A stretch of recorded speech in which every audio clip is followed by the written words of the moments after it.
안녕하십니까. 9월 25일 금요일 말씀 묵상 시작하겠습니다.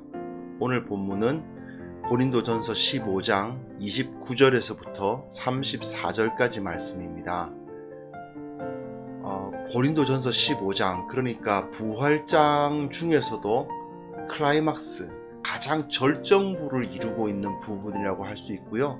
어쩌면 바울이 부활에 대해서 가장 강하게 자기의 마음에 깊이와 낮게 표현한 부분이 아닌가 생각합니다. 오늘 본문을 통해서 우리가 부활의 신앙을 가진 사람으로서 어떻게 살아가야 할 것인지를 한번 생각해보는 그런 시간 되었으면 좋겠습니다. 그럼 함께 말씀을 보도록 하겠습니다.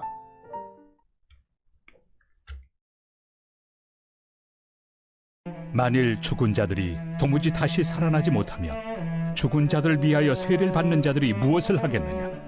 어찌하여 그들을 위하여 세례를 받느냐? 또 어찌하여 우리가 언제나 위험을 무릅쓰리요? 형제들아, 내가 그리스도 예수 우리 주 안에서 가진 바 너희에 대한 나의 자랑을 두고 단언하노니 나는 날마다 죽노라.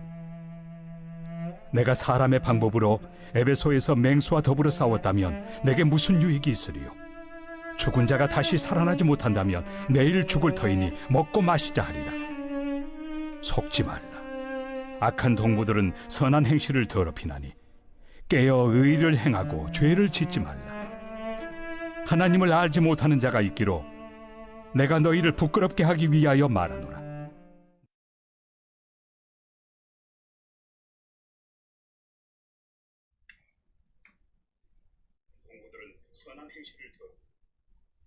네, 제가 오늘 지금 우리가 보고 있는 부분 다시 한번 생각해 보았으면 좋겠습니다. 부활, 가장 고린도전서의 결론부라고도 할 수 있고 십자가로 시작해서 부활로 끝나는 그 구조에서 상당히 중요한 그런 본문이라고도 할 수가 있겠죠. 이제 부활 그 중에서도요, 부활 부분 마지막에 다루는데 오늘 본문이 전체 15장의 중심부라고 할 수 있습니다. 오늘 이걸 보시면 아시겠지만 A와 맨 밑에 A 다시 부활의 타당성에 대해서 이야기를 하고 부활의 확실성에 이야기를 하면서 마치거든요. 그리고 그 중간에 아담과 그리스도에 대한 이야기가 나옵니다. 신학적인 이야기가 나와요. 어제 본문에서 좀 신학적이지 않았습니까? 전체 우주를 하나님께서 다스리시는 원리 가운데 부활이 어떤 의미를 가지고 있는가, 그런 이야기를 다루었던 건데, 이제 오늘 본문은 이제 부활을 확신하는 우리들이 어떻게 살아가는가, 부활을 우리가 확신하고 있는데 그렇다면 우리가 어떤 모양으로 어떤 에너지를 가지고 살아가는가를 우리가 이 시간에 다루게 되는 것이죠. 그래서 이 부분이 가장 이 부활장 중에서도 바울이 힘을 많이 주고 있는 부분인데, 그 중에서도 29절부터 34절까지 그 중에서도 특별히 31절이 이 모든 이 X라고 칭해진 29절에서부터 34절의 클라이막스이기도 하고, 또한 15장 전체의 클라이막스 중의 클라이막스가 바로 31절이라고 할 수가 있습니다. 여하튼 한번 본문을 한번 살펴보시죠. 만일 죽은 자들이 도무지 살아나지 못하면 죽은 자들을 위하여 세례를 받는 자들이 무엇을 하겠느냐? 어찌하여 그들을 위하여 세례를 받느냐? 이런 표현을 쓰고 있어요. 만약에 죽은 자들이 부활이 없다면, 또 없다면으로 연결되는데, 죽은 자들을 위하여 세례를 받는 것이 어떻게 가능할 수 있겠느냐, 그런 이야기를 하고 있습니다. 그런데 이게 죽은 자들을 위해서 세례를 받는다니 그게 무슨 소리냐 하는 생각이 들 수도 있죠. 사실은 이 부분을 가지고 해석한 것이 굉장히 많습니다. 초대교회 때는 뭐 그런 신앙이 있었다, 죽은 자들을 위해서 세례를 받으면 그 사람들이 구원을 받는다는 식으로 믿는 신앙들이 있었다라고 주장하시는 분도 있지만 사실은 별로 근거는 없고요. 거의 이것에 대한 해석이 한 40개 된대요. 제가 40개의 해석을 다 찾아본 건 아니고요. 한 그래도 한 10개 정도 만나본 것 같은데 다 뭐 언급이 여러 가지 언급이 되어 있는데 제가 제가 보기에 가장 그 설득력 있는 해석은 이 죽은 자들 때문에 세례를 받는다라고 해석을 하는 것이 가장 확실할 것 같습니다. 죽은 자들을 위하여라고 되어 있는 이 위하여에 해당되는 그 헬러 단어가 휘페르인데 이 전치사거든요. 영어 공부 좀 해보신 분들은 아시겠습니다만은 전치사라는 게 좀 이렇게도 해석되고 저렇게도 해석되는 조금 애매하게 해석되는 경우가 많이 있지 않습니까? 즉 죽은 자들을 위한다 또는 죽은 자들을 생각해서 또는 죽은 자들 때문에 세례를 받는 사람들이 있다는 겁니다. 어떤 경우냐? 바로 나는 원래 예수를 안 믿었는데 내 아내가 예수를 믿고 너무 나에게 귀한 아내가 내가 사랑하는 아내가 예수를 믿고 나에게 늘 전도를 했지만 나는 복음을 받아들이지 않다가 아내가 마지막에 나 먼저 가면서 이제 먼저 죽게 된 거죠. 아내가 먼저 죽으면서 나에게 예수님을 꼭 믿으라고 세례를 받고 구원을 얻어야 내가 죽고 나서 다시 부활할 때 당신을 보지 않겠느냐 이런 이야기를 하고 먼저 죽어요. 그러면 아내를 생각해서 지금까지 나는 예수님을 믿지 않았지만 아내를 다시 만날 수 있다는 생각에 예수님을 믿고 예수님의 제자가 되면 죽은 아내를 다시 만날 수 있을 것 같으니까 교회에 찾아와서 세례를 받고 싶습니다. 내가 예수님을 믿겠습니다. 하는 사람들이 생긴다는 거죠. 그게 이제 그렇게 해석을 하는 것이 가장 우리가 갖고 있는 교리상으로도 문제가 없고 또 성경 전체의 흐름상으로 봤을 때도 또한 아주 전혀 어려움이 없고요. 그리고 고린도전서 15장의 문맥을 따져도 전혀 이상한 것이 없습니다.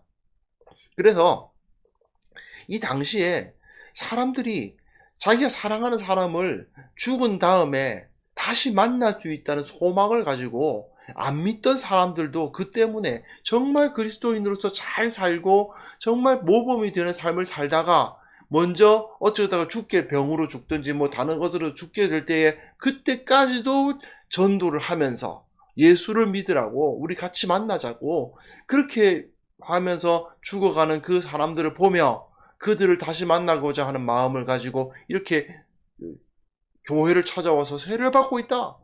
그들이 소망을 봐라. 만약에 부활이 없다면 그들이 지금 와가지고 예수를 믿겠다고 찾아오는 소망이 무슨 의미가 있겠느냐? 그런 이야기를 하고 있는 거죠. 그러니까 부활을 부인할 수가 없다는 겁니다. 앞에서 어제 본문에서는 신학적으로 예수 그리스도께서 첫 열매가 되시고 그리고 첫 열매로서 우리 전체를 부활의 보증이 되시고 모든 사람들이 다 부활하게 된다. 그런 이야기를 했다면 여기서부터는 아주 실제로 목회적으로 말입니다. 교회에서 만나는 일들을 볼 때 저 사람들이 자기가 사랑하는 아내가 먼저 갔는데 그 아내를 다시 만나고자 하는 마음에 예수 믿고 죽은 아내 다시 만나겠다고 예수 믿고 죽은 내가 존경하는 그 사람 다시 만나겠다고 와서 예수를 믿겠다가 찾아오는 사람들이 있지 않느냐.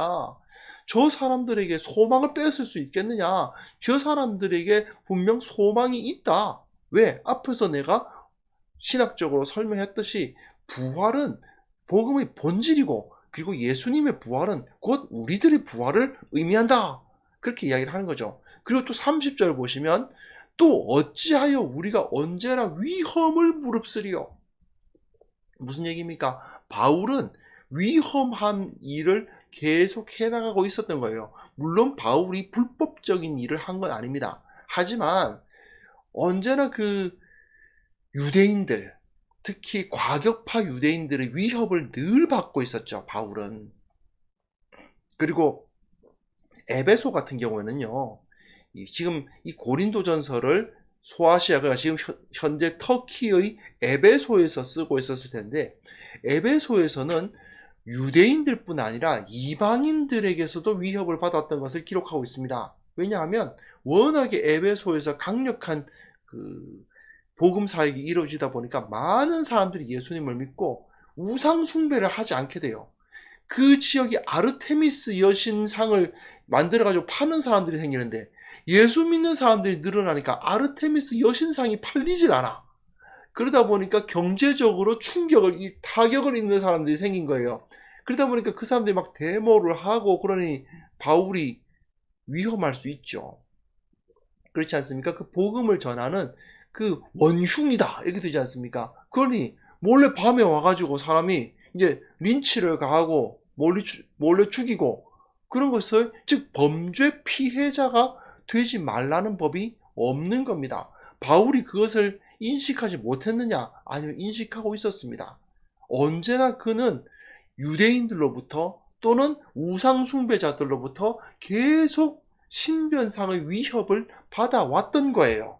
그럼에도 불구하고 바울은 두려움 없이 유대인들의 회당 찾아가가지고 예수가 그리스도다라고 선포했고, 그리고 또한 우상숭배자들이 가득한 그곳에 가서 저 우상은 아무것도 아니다, 그렇게 이야기를 했습니다. 그런 일들을 해나갈 수 있었던 이유는 뭐겠습니까? 그런 위협을 무릅쓸 수 있었던 힘은 바로 그가 부활을 믿었기 때문이죠. 내가 지금 죽더라도 나는 영원한 삶을 가지고 있을 뿐 아니라 이 몸이 다시 영광스럽게 부활하여서 살 것이니 내가 무엇이 두렵겠느냐? 그 믿음이 있었기 때문이죠. 그러니까 이런 삶을 살았던 거 아닙니까? 그러면서 바울은 31절, 제가 좀 전에 말씀드렸다시피 15장 전체의 중심이라고도 할 수 있고 15장 전체의 클라이막스라고도 할 수 있는 이 말을 제시하고 있습니다. 형제들아, 내가 그리스도 예수 우리 주 안에서 가진 바 너희에게 대한 나의 자랑을 두고 단언하오니, 내가 정말 진짜 내가 예수 그리스도 우리 주 안에서 정말 다 자랑할 거 없는데, 자랑할 것은 앞에서 자랑한 것은 십자가라 그랬는데, 또한 자랑, 그 십자가를 두고 자랑한다는 뜻이죠. 나는 날마다 죽노라. 부활을 확신하는 삶을 살아가는 사람의 특징은 무엇이냐? 날마다 죽는 삶을 살아가는 것입니다. 날마다 위험을 무릅쓰고 날마다 언제 죽을지 모르는 삶을 살면서도, 그러나 그 죽음을 두려워하지 아니하고 날마다 죽는 삶을 선택해 가는 거예요.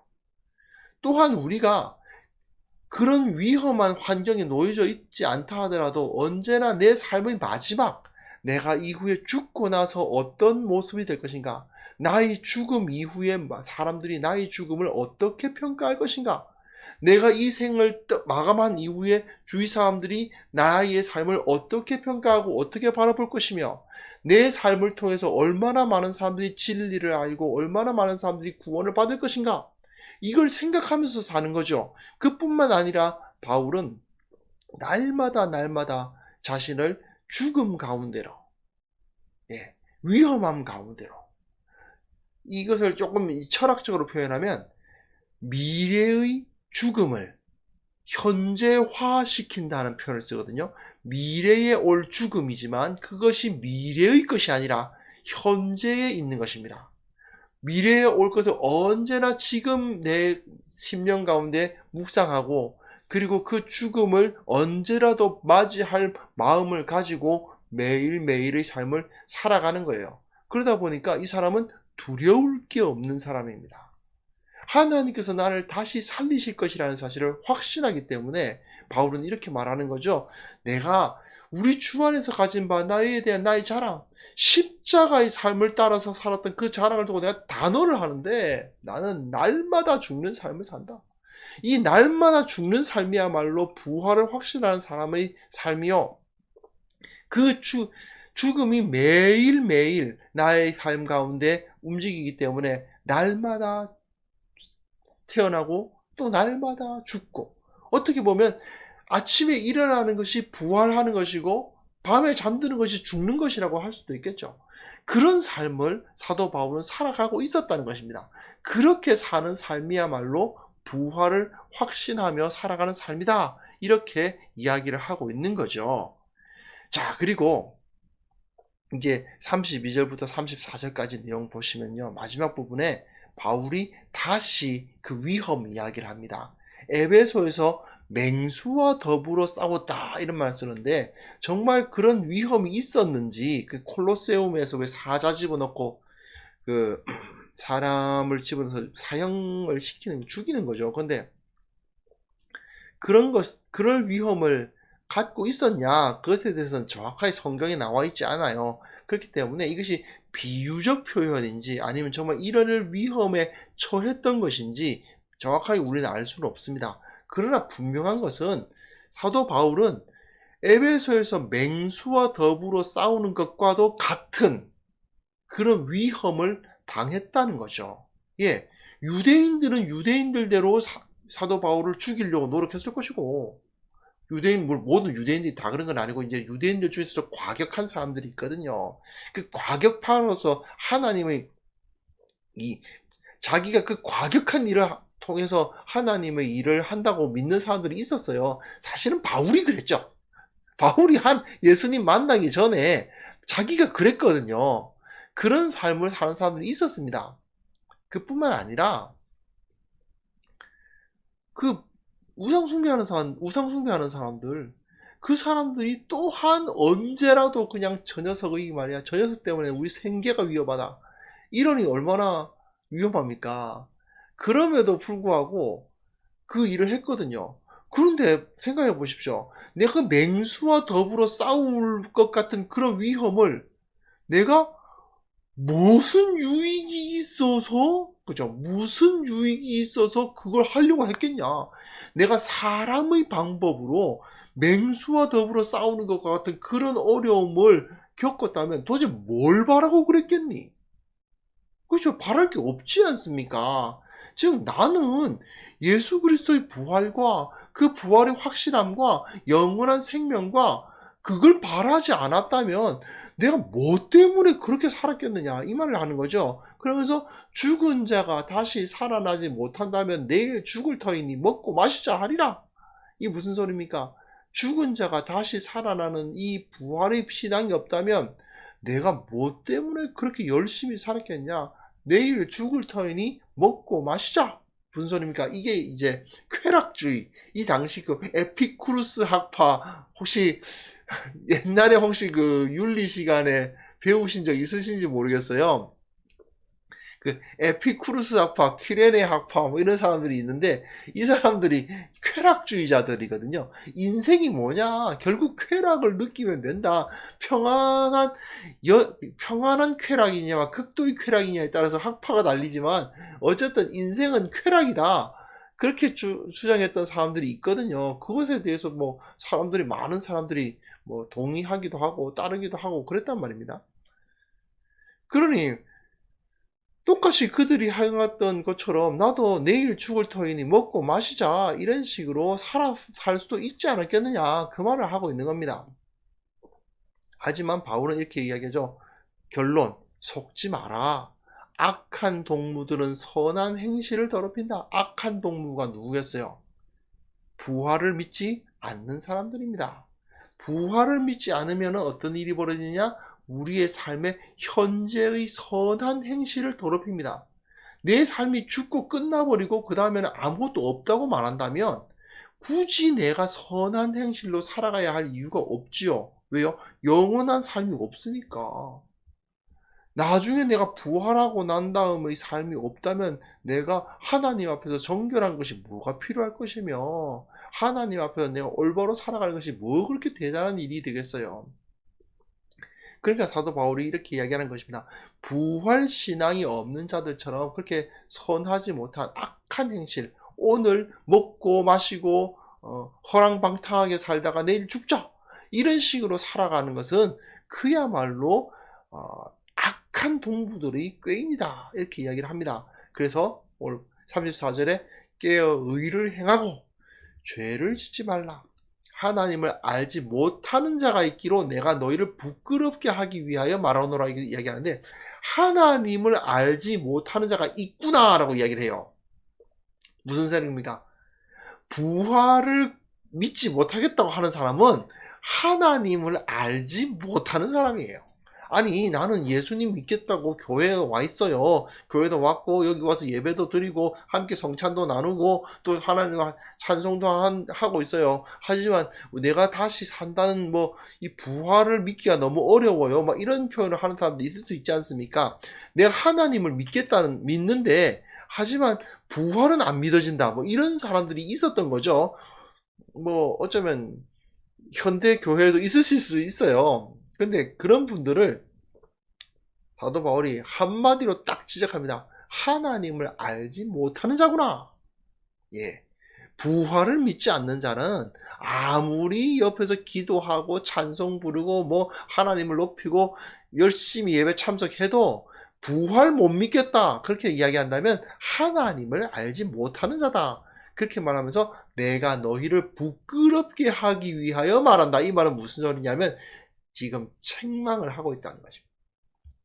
내가 너희들을 부끄럽게 하기 위해서 벌 주듯이 책망하고 있다. 꾸짖고 있다. 그 말입니다. 내가 지금 이 편지란 게 그렇잖아요. 편지란 게 그 감정이 잘 안 전해지지 않습니까? 그러니까 내가 지금 어떤 마음으로 너희들에게 이런 말을 하고 있다는 걸 표현하는 거예요. 내가 너희들이 부끄러우라고, 너희들이 좀 창피해하라고, 좀 야단 맞는 사람의 그 심정이 되라고 내가 이렇게 글을 쓰고 있는 거야.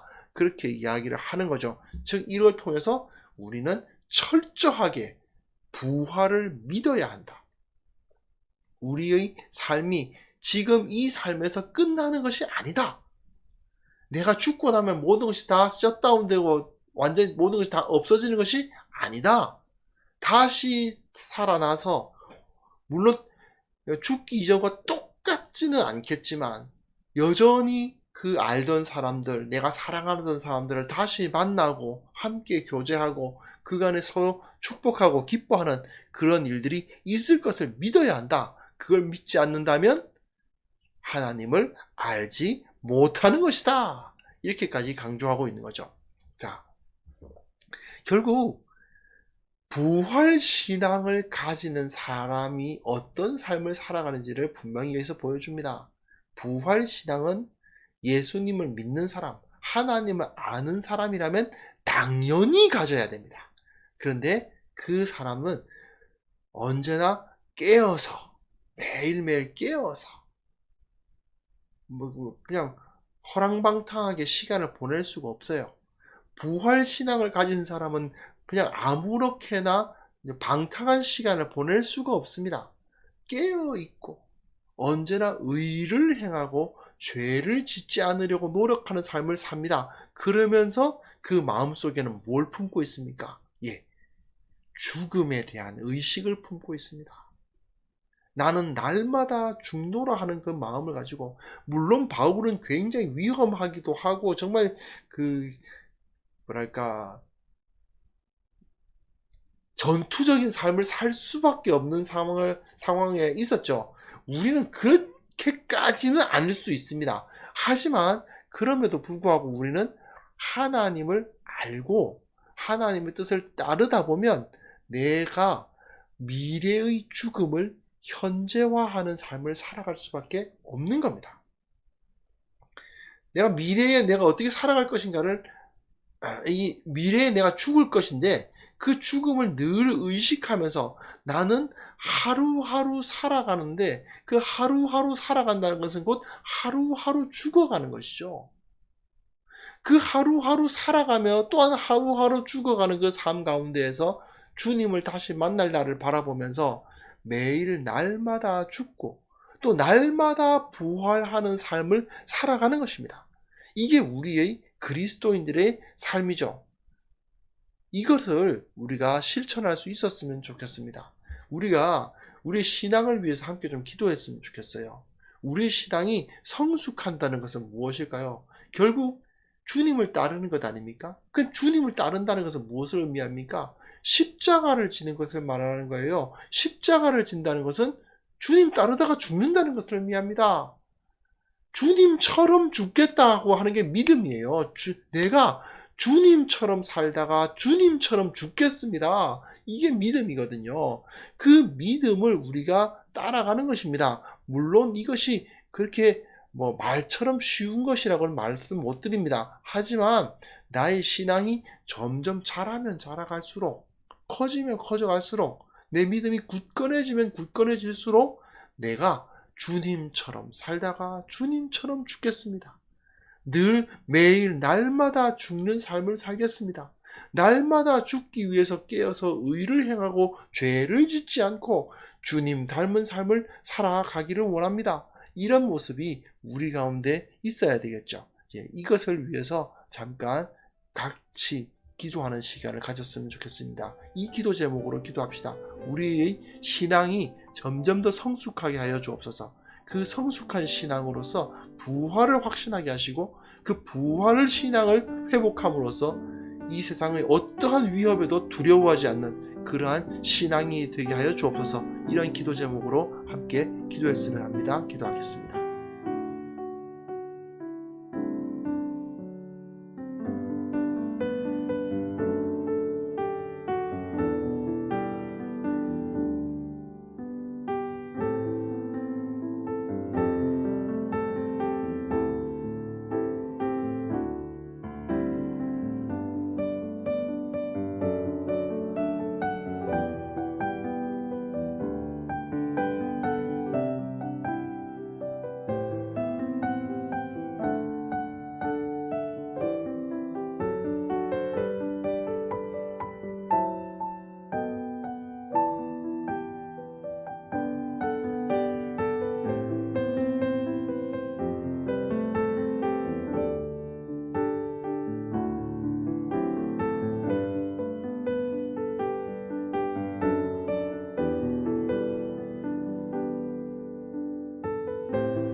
하나님 아버지, 우리가 부활을 확신하며 살아가는 자들 되게 하여 주옵소서.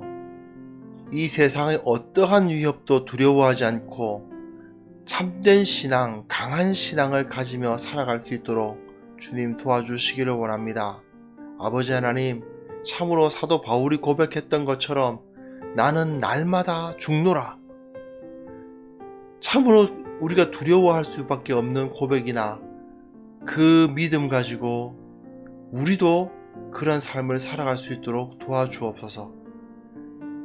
주님을 만날 그날의 그 믿음을 우리가 회복하게 하시고 주님 만날 그때를 기대하는 삶을 살아가게 하여 주시고 실로 날마다 죽는 삶을 우리가 실천해 나갈 수 있도록 주님 역사하여 주시기를 원하옵고 바랍니다.